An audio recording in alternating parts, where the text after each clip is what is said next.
గురునాథ్ రెడ్డి గారికి, DCCB chairman Vishnuvardhan Reddy గారికి, మన జిల్లా లైబ్రరీ చైర్మన్ విజయ్ గారికి, అదేవిధంగా అందరికంటే ముఖ్యమైన మన కొడంగల్ కాంగ్రెస్ పార్టీ ఇన్ఛార్జ్గా ఉన్న మన తిరుపతి రెడ్డి గారికి, ఇంకా వేదిక మీద ఉన్న పెద్దలందరికీ కూడా, అదేవిధంగా ఇక్కడికి విచ్చేసిన గ్రామస్తులందరికీ కూడా నమస్కారం.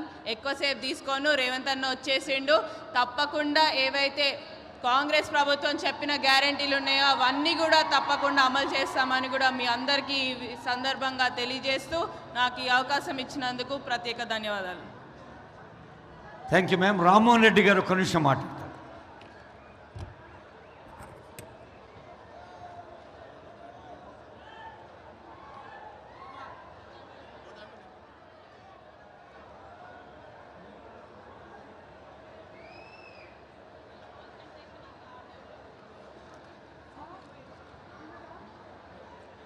ప్రజాపాలనలో భాగంగా రైతు భరోసా పథకాన్ని ఈరోజు మన గౌరవ ముఖ్యమంత్రి మన